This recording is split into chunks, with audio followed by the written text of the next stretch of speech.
नबी का दिया खाते तो हैं, नबी का दिया पहनते ओढ़ते तो हैं, जिंदगी तो बसर करते हैं, अपने आप को मुसलमान कहते हैं, लेकिन जब बारी आती है नबी पर सलातो सलाम पढ़ने की तो कोई तो कहता है नबी कहाँ मदीना मुनव्वरा में, तुम्हारे सलाम को कैसे सुन सकते हैं, ये बोली बोलने वाले हैं। तो वहीं पर एक बोली बोलने वाला बरेली की बोली बोलता है और कहता है मुस्तफ़ा जाने रहमत पे लाखों सलाम, शमए बस में हिदायत पे लाखों सलाम, शहरे यारे इरम ताजदारे हरम नौ बहारे शफाअत पे लाखों सलाम। एक बोली बोलने वाला ये बोल रहा है, दूसरी तरफ बोली बोलने वाला बोलता है नबी पर सलातो सलाम मत पढ़ो। ऐ लोगों, मैं पूछना चाहता हूँ, अब इंसान चाहे मुल्क हिंदुस्तान में रहे, चाहे मुल्क बरतानिया में रहे, चाहे आइलैंड में रहे, चाहे इंग्लैंड में रहे, दुनिया के जिस खित्ते में चाहे रहे, मशरिको मगरिब में हो, शिमालो जुनूब में हो, पूरबो पश्चिम में हो, उत्तरो दक्षिण में हो, दुनिया के जिस खित्ते में हो,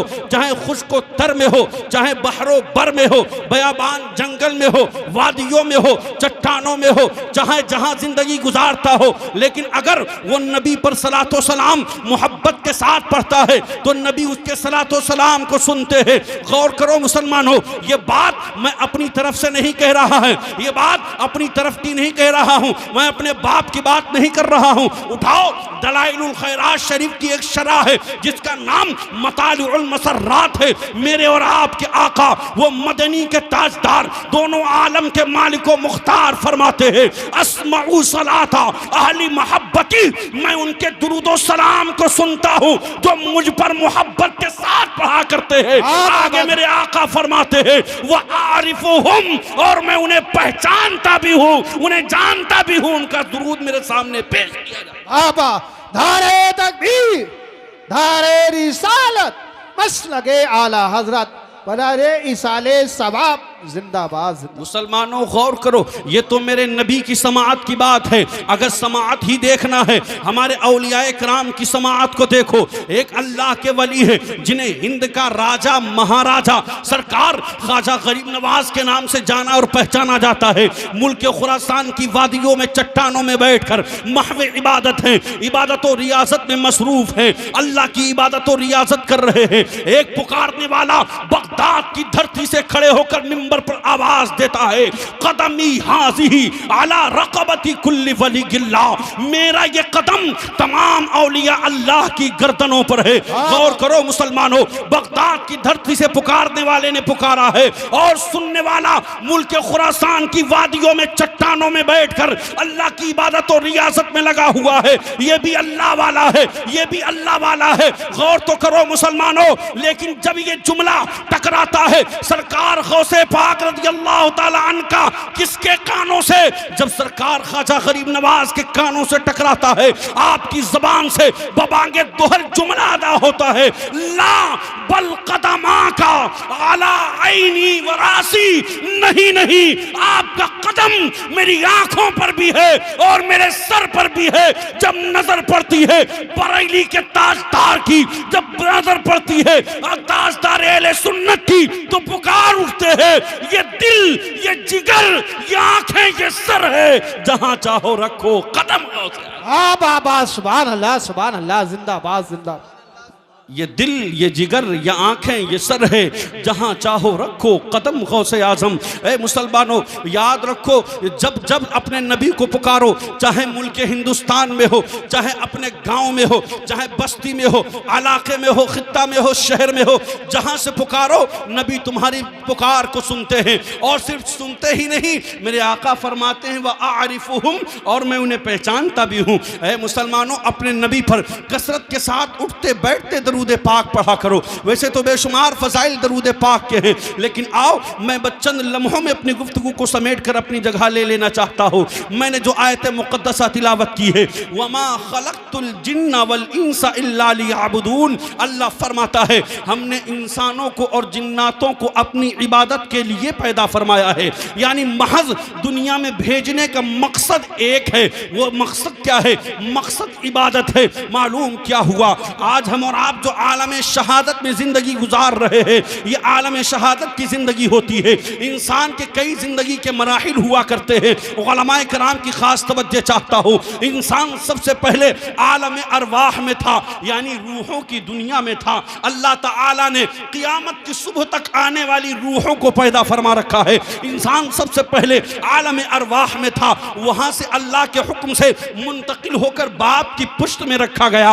वहाँ इंसान एक ज़िंदगी अपने बाप की पुश्त में गुजारता है, चंद कतरों की शक्ल में मुंतकिल फरमाकर अल्लाह ताला एक ज़िंदगी उस बच्चे को उसकी माँ के शिकम में अता करता है। जो इंसान 6 से 9 महीना से 12 महीना तक एक बच्चा अपनी माँ के शिकम में ज़िंदगी गुजारता है। देखो इंसान 3 मरहले से गुजर चुका है। सबसे पहला मरहला आलम अरवाह था, दूसरा मरहला बाप की पुश्त थी, तीसरा मरहला माँ का शिकम है, माँ का पेट है। इन 3 जिंदगियों का कोई हिसाब किताब नहीं होगा।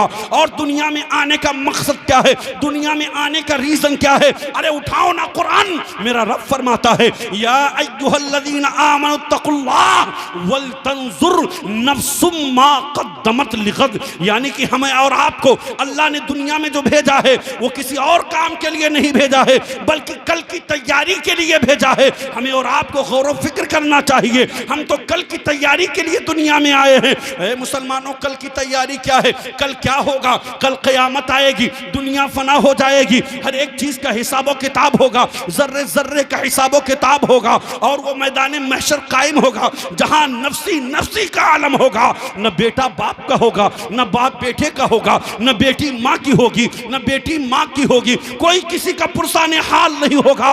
याद रखो मुसलमानों, आज चौराहों की जीनत खड़े होकर हम और आप बनते हैं, लेकिन जब हय्या अला सलाह हय्या अला फलाह की सदाएं हमारे कानों की दहलीज तक टकराती है, लेकिन हमारे सरों पे जूं तक नहीं रेंगा करती है। आज हमारी मस्जिदें वीरान है, तुम रोते हो मस्जिदें तोड़ी जा रही है, मस्जिदें छीनी जा रही है, तुम परेशान होते हो। आज मुसलमानों को सताया जा रहा है, मुसलमान से ज्यादा कोई मजलूम नहीं है, जबकि मुसलमानों की शान क्या है? उठाओ कुरान, मेरा रब फरमाता है वला तहीनु वला तहसनु व अंतुमुल आलौना इन कुंतुम मोमिनीन। अल्लाह फरमाता है तुम घबराओ नहीं, तुम परेशान ना हो, तुम ही सरबुलंद हो अगर तुम मोमिन हो। मालूम क्या हुआ? हम मोमिन अपने आप को कहलाते तो है, लेकिन मोमिन कामिल नहीं है, क्योंकि सरबुलंदी तो हमारा मुकद्दर है। अरे हालात का रोना मत रो, इन चीजों में मत पड़ो। अल्लाह ने साफ फरमा दिया है कुरान में, इन्नल्लाह ला यज़लिमु मिस्काल ज़र्रा, बेशक अल्लाह जर्रा बराबर भी जुल्म नहीं करता है। वलाकिन्नन्नासा अनफुसहुम यज़लिमून, लोग खुद अपनी जानों पर जुल्म किया करते हैं। मुफस्सिरीन यहाँ पर फरमाते हैं ये अपनी जानों पर जुल्म करने का मतलब है वो इबादतों से दूर होकर जुल्म करते हैं, कुरान की तिलावत ना करके जुल्म करते हैं, और शरीयत मुस्तफ़ा के मुताबिक अपनी जिंदगी को गुनाह गुजार कर अपनी जानों पर जुल्म करते हैं।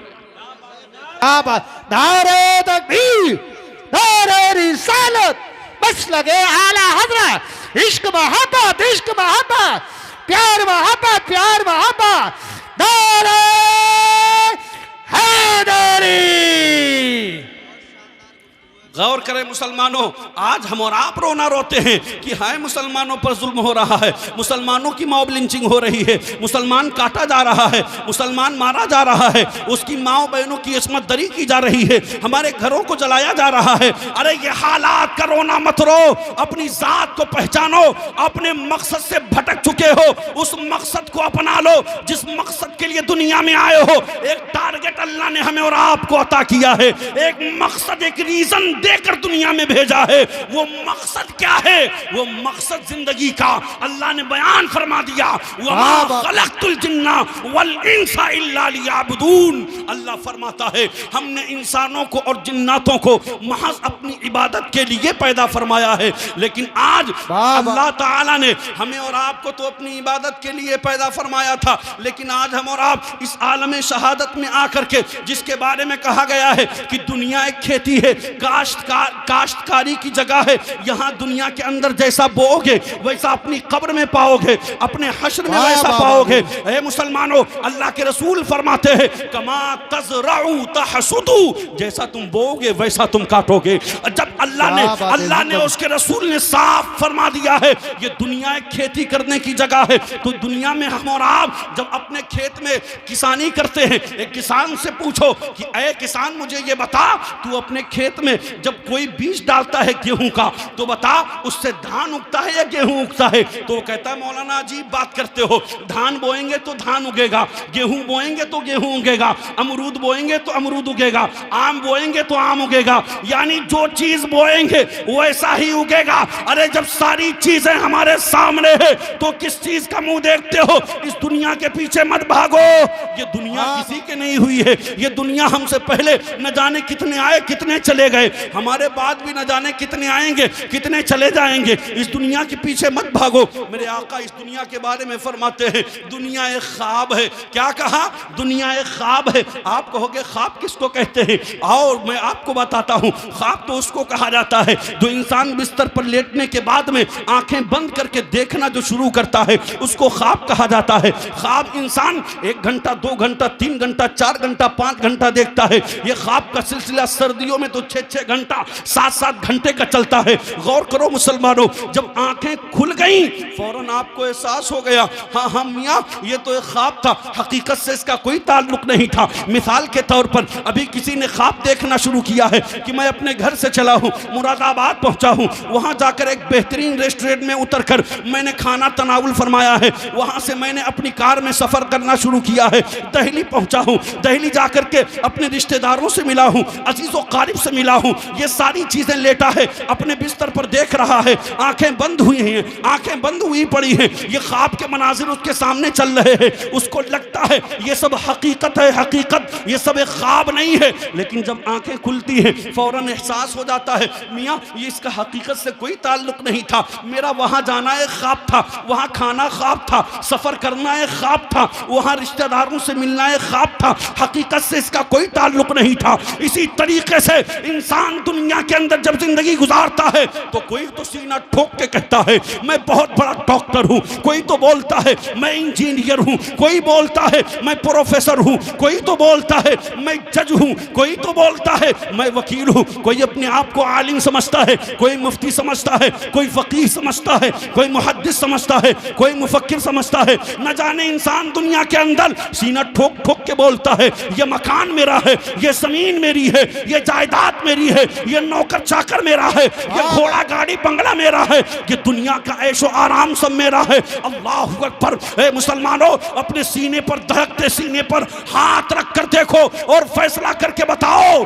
जब तुम्हारी आंखें बंद हो जाती है, हाथ के जिस्म के अंदर खून का दौरान ठहर जाता है, जिस्म जब तुम्हारी जिस्म से रूह परवाज कर जाती है तो मुझे बताओ जिस मकान को तुम सीना ठोक के बोलते थे ये मकान मेरा है, उसी मकान से तुम अकेले किए जा रहे हो, उसी मकान से निकाले जा रहे हो, उसी मकान से अलग किए जा रहे हो। मैं पूछना चाहता हूं अल्लाह के रसूल इसीलिए फरमाते हैं दुनिया एक ख्वाब है। वो ख्वाब क्या है?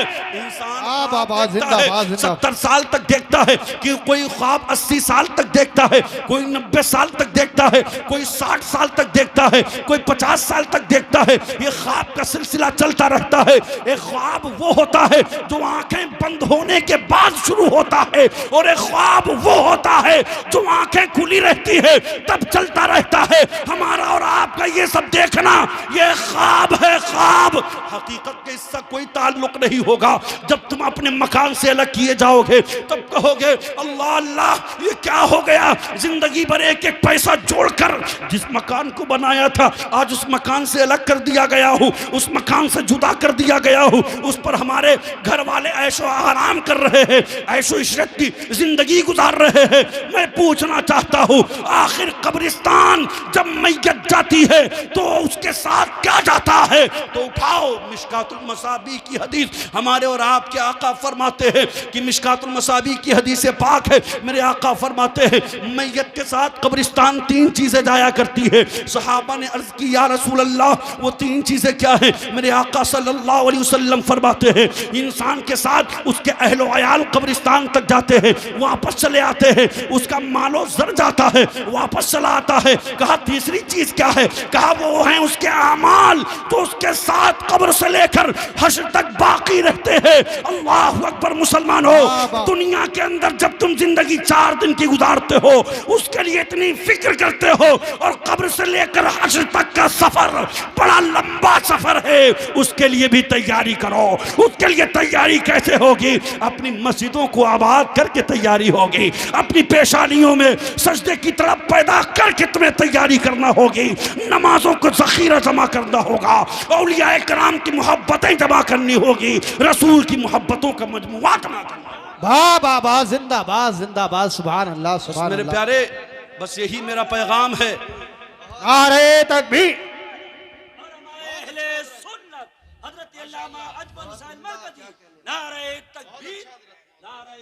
ऐ मेरे प्यारे, बस यही चंद बातें हैं।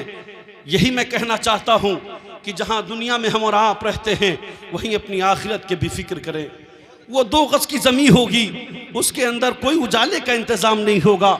आज जिसकी मोहब्बत की खातिर, चाहे वो हमारा दोस्त हो, चाहे भाई हो, चाहे कोई भी रिश्तेदार हो, आज जिसकी खातिर जिसके काम में हम पड़ जाते हैं, देखते हैं कि हमारी नमाजें छूट गई हैं, कभी देखते हम रोज़ा भी नहीं रखते।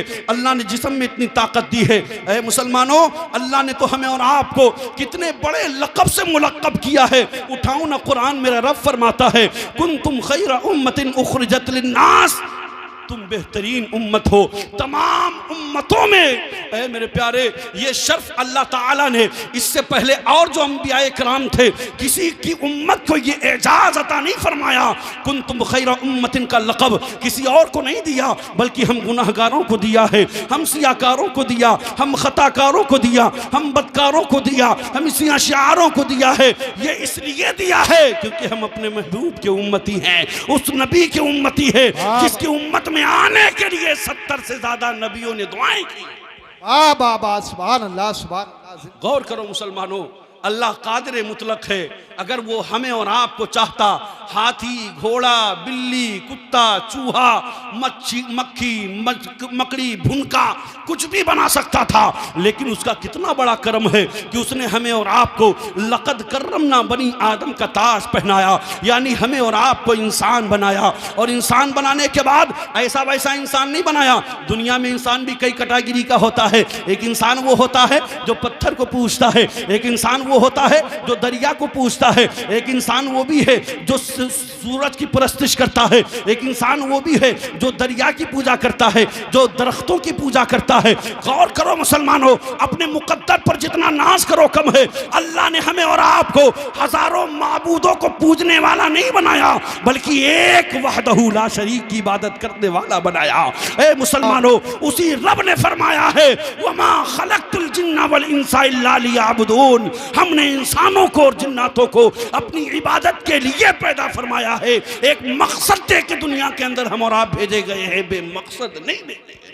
वाह वाह वाह, बहुत को सुभान अल्लाह। छोटी सी मिसाल दे दूं, उसके बाद अपनी जगह ले लेता हूं। मेरा वक्त वाकई ज़्यादा हो गया है, इतना वक्त नहीं चाहिए था मुझे, लेकिन वक्त ज़्यादा हो गया है। एक छोटी सी मिसाल देख ले। मिसाल के तौर पर मुझे आप बड़ी ईमानदारी के साथ और बड़ी तेज़ी के साथ ये बता दीजिए कि सबसे पहले जब मोबाइल लॉन्च हुआ था तो कौन सा मोबाइल था? इतना लंबा मोबाइल था, ना उसके अंदर SMS का सिस्टम था, ना ऑडियो का सिस्टम था, ना ही रेडियो का सिस्टम था, ना ही वीडियो का सिस्टम था, ना Chrome, Google, WhatsApp, Facebook, Twitter, ये सारी चीजें कुछ नहीं चला करती थी। मैं पूछना चाहता हूं, आखिर वो किस लिए बनाया गया था? उसको इजाद करने वाले ने किस लिए इजाद किया था? तो आप कहोगे मौलाना बड़ी अजीब बात करते हो, जब उसमें SMS का भी सिस्टम नहीं था, ऑडियो वीडियो का भी सिस्टम नहीं था, इंटरनेट का दौर वो नहीं था, लेकिन बनाने वाले ने उसको इस मकसद के लिए बनाया था ताकि इंसान अगर यहाँ बात करे तो अपनी गुफ्तगू को, अपनी आवाज़ को रामपुर चाहे या मुरादाबाद चाहे या दिल्ली चाहे या मेरठ चाहे,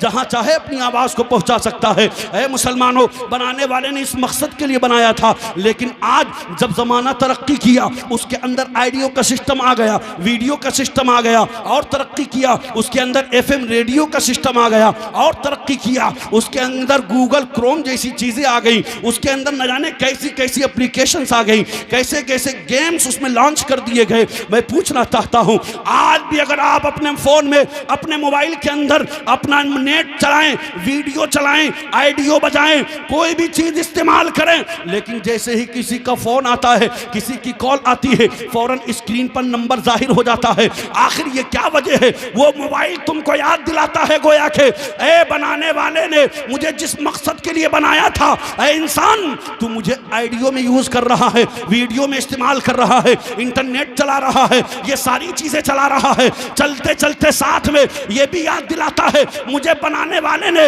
इन सारी चीजों के लिए नहीं बनाया था, बल्कि जो मकसद के लिए बनाया था वो एकदम सामने उभर कर आ जाता है। आप इंटरनेट चलाओ रुक जाता है, आप वीडियो चलाओ रुक जाती है, ऑडियो बजाओ रुक जाती है, सारी चीजें रुक जाती है। ए मुसलमानों, हमें और आपको अल्लाह ने दुनिया के अंदर इबादत के लिए पैदा फरमाया है। जब इबादत के लिए आवाज आती है हय्या अलस सलाह, आओ नमाज की तरफ, हय्या अलल फलाह, आओ कामयाबी की तरफ, तो बताओ मुझे कितने हैं जो अपने चौराहों की जीनत को छोड़कर मस्जिदों में सजदा रेज होकर अपने रब की वहदानियत का इकरार करते हैं। ए मुसलमानों, आज मुसलमानों की तनस्सुली का सबसे बड़ा राज यही है कि वो अपने मकसद से भटक चुका है, और जब तक के वो राह रास्त को इख्तियार नहीं करेगा, अपने मकसद पर गामजन नहीं होगा, तब तक वो कामयाब नहीं हो सकता।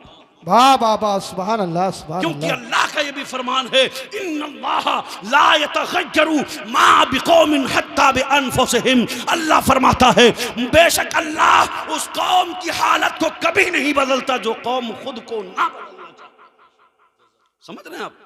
बस इन्हीं गुफ्तगू के साथ, इन्हीं अल्फाज के साथ मैं रब की बारगाह में दिल से दुआ गो हूँ कि परवरदिगार आलम मुझ गुनाहगार के बोलने में कसदन सहवन लफ्ज़न मानन खामी किसी तरह की हो गई हो तो अपने हबीब सल्लल्लाहु ताला अलैहि वसल्लम के सदक़े में उसे माफ़ फरमा कर अपनी बारगाह में शर्फ़ कबूलियत अता फरमाए। सब पढ़ लीजिए अस्तग़फिरुल्लाह रब्बी मिन कुल्लि ज़ंबि व अतूबु इलैहि व मा अलैना इल्लल बलाग। अस्सलामु अलैकुम।